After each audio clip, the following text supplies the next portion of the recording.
नमस्कार, स्वागत है सभी लोगों का। हम लोग यूपी टेट 2013 का क्वेश्चन सोल्व कर रहे हैं। मनोविज्ञान का पेपर है, ठीक है।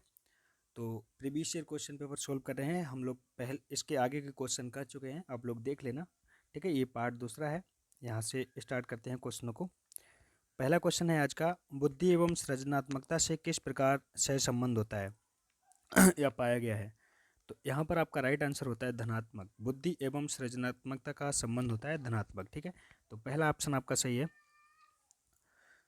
दूसरा प्रश्न है, कक्षा में अनुशासन बनाए रखने के लिए सर्वाधिक प्रभावशाली उपाय क्या है। तो ऑप्शन ए है अनुशासनहीन छात्रों को कक्षा से बाहर कर देना है। ऑप्शन बी है शिक्षण को रोचक एवं व्यवहारिक बनाना। और ऑप्शन सी है छात्रों के अभिभावकों को सूचित करना। और ऑप्शन डी है अनुशासनहीन छात्रों को विशिष्ट सुविधाएं प्रदान करना। तो यहाँ पर आपका बी ऑप्शन राइट है, शिक्षण को रोचक और व्यवहारिक बनाना, ठीक है, जिससे बच्चे को सीखने में अच्छा लगे। तो बी ऑप्शन आपका राइट है। अगला क्वेश्चन है, शैशवावस्था में बच्चों के क्रियाकलाप होते हैं। तो शैशवावस्था में क्रियाकलाप कौन से होते हैं। ऑप्शन ए मूल प्रवृत्त्यात्मक। और ऑप्शन बी है संरक्षित। और ऑप्शन सी है संज्ञानात्मक। और ऑप्शन डी है संवेगात्मक। तो शैशवावस्था में होते हैं मूल प्रवृत्ति के बच्चे होते हैं मूल प्रवृत्त्यात्मक। ऑप्शन ए राइट होगा आपका, ठीक है। मूल चीज़ों से सीखते हैं। अगला क्वेश्चन है, जिन विद्यालयों में समेकित शिक्षा दी जाती है उसके शिक्षकों को किस क्षेत्र विशेष में प्रशिक्षित करना चाहिए। ऑप्शन ए है विशेष आवश्यकता वाले बच्चों की पहचान और शिक्षण। और ऑप्शन बी है व्याख्यान विधि द्वारा शिक्षण। और ऑप्शन सी है क्रियात्मक के साथ शिक्षण। और ऑप्शन डी है उपरोक्त में से कोई नहीं। तो यहाँ पर आपका पहला ऑप्शन राइट होता है, विशेष आवश्यकता वाले बच्चों की पहचान करना और शिक्षण देना, ठीक है। अगला प्रश्न है, निम्नलिखित में से किस समूह के बच्चों को समायोजन की समस्या होती है। तो ऑप्शन ए है औसत बुद्धि के बच्चे को। ऑप्शन बी है ग्रामीण बच्चे को। और ऑप्शन सी है अध्ययनशील बच्चे को। और ऑप्शन डी है कुशाग्र बुद्धि के बच्चे को। तो यहाँ पर आपका राइट ऑप्शन होता है डी पार्ट, कुशाग्र बुद्धि के बच्चे को होती है, ठीक है।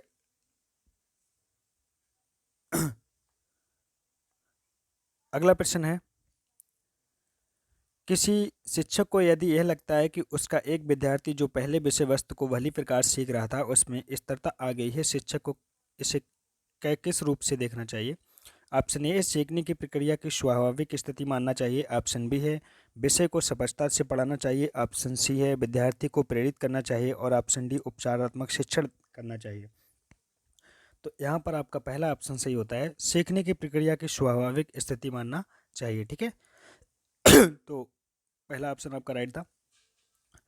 अगला क्वेश्चन है, अपनी कक्षा के एक विद्यार्थी की प्रवृत्ति को यदि शिक्षक बदलना चाहता है तो उसे क्या करेगा। ऑप्शन ए है विद्यार्थी के साथ कड़ाई से पेश आना होगा। ऑप्शन बी है कक्षा के अन्य विद्यार्थियों को उससे न जानने योग्य दूरी बनाए रखने के लिए कहना होगा। और ऑप्शन सी है उसके समूह के सभी सदस्यों की प्रवृत्ति बदलनी होगी। ऑप्शन डी है विद्यार्थियों को पढ़ने के लिए प्रेरित करना होगा। तो कौन सा ऑप्शन सही रहेगा। सी ऑप्शन आपका राइट है, उसके समूह के सभी सदस्यों की प्रवृत्ति बदलनी होगी। अगला प्रश्न है, विकास का वही संबंध प्रवक्ता से है जो उद्दीपन का किससे होगा। उद्दीपन का देखो किससे संबंध होता है, उद्दीपन का होता है प्रतिक्रिया से, ठीक है।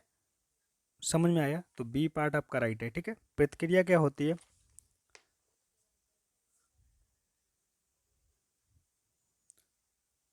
अगला प्रश्न देखते हैं, पियाजे मुख्यता के क्षेत्र में योगदान के लिए जाने जाते हैं। पियाजे किस किस के लिए जाने जाते हैं।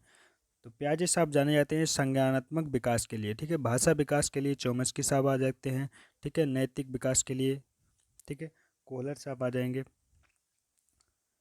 सामाजिक विकास के लिए वाइगोत्स्की साहब आ जाएंगे, ठीक है। तो संज्ञानात्मक के लिए पियाजे साहब।